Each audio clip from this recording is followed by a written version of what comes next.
At 61 years old, I spend my days taking care of elderly people.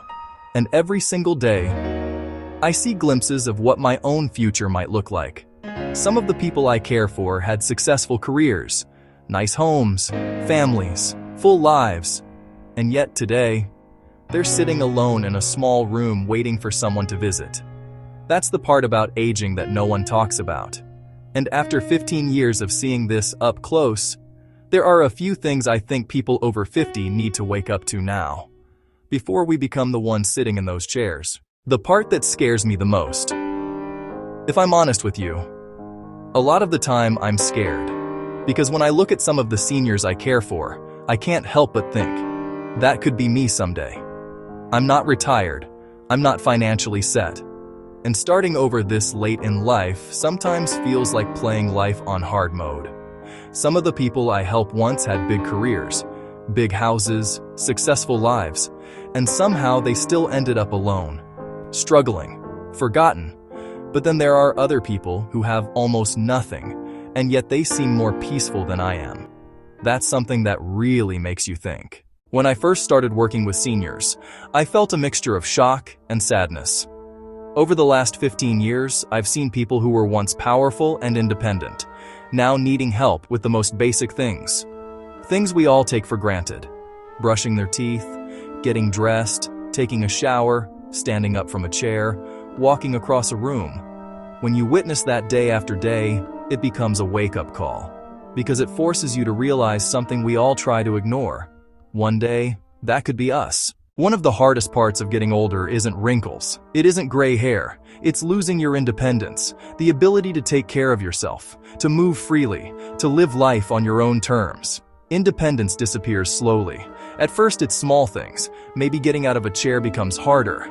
Maybe balance isn't what it used to be. Maybe walking long distances becomes difficult. But over time, those small losses begin to add up, until one day you realize you need help doing things you once did without thinking. And with that loss of independence comes something else. Fear. Not the kind of fear you feel in a dangerous moment, but a quiet, lingering fear. The fear of becoming vulnerable. The fear of needing help. The fear of becoming dependent on strangers. Many people I care for rely on staff for everything. Getting dressed, going to the bathroom, even getting out of bed. And when I think about that possibility, it terrifies me, because independence is something we value deeply, and losing it changes everything. But the hardest thing I see isn't physical decline, it's loneliness. I remember visiting my uncle in a nursing home one Christmas. It should have been a happy day, but it ended up being one of the most depressing experiences of my life. He was sitting in a small room, fluorescent lights, a tiny window overlooking a parking lot. And as I walked through the building, I noticed something. Many of the residents had no visitors, no family, no friends, just long, quiet days. There was a small Christmas tree at the nurse's station, some activities going on, but you could feel the emptiness in that place. That moment stayed with me, because I realized something important. Old age isn't defined by where you live. It's defined by who shows up for you. Most of us were raised to believe a simple idea: work hard, do the right things, and everything will turn out fine. But after spending years around seniors, I've realized that life isn't always that predictable. I've met people who saved money, invested, planned carefully, and they still ended up struggling. Medical bills, family problems, unexpected life events. The truth is, life doesn't always follow the plan. I'll be honest with you, I didn't plan the way I should have. I didn't save money when I was younger. I don't have a 401k. And I never imagined I'd be 61 years old this quickly. It feels like just yesterday I was in my 40s. Time moves faster than we think. And if we only live in the present moment without thinking about the future eventually catches up with us. Some days that thought scares me. Some days I feel like it might already be too late.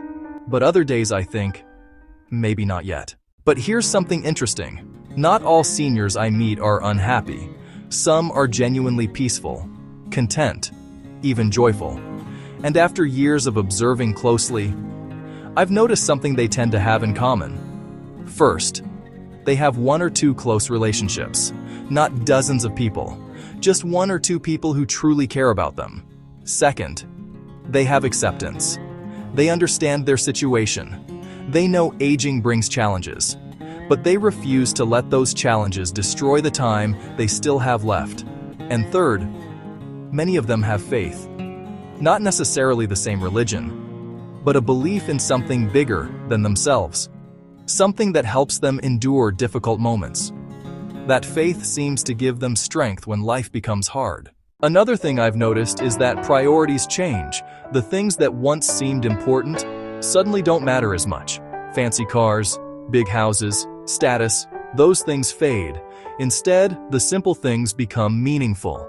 A conversation with a friend, a peaceful morning, a cup of coffee, a sunny afternoon. Those moments become incredibly valuable. Working with seniors has forced me to ask myself a difficult question.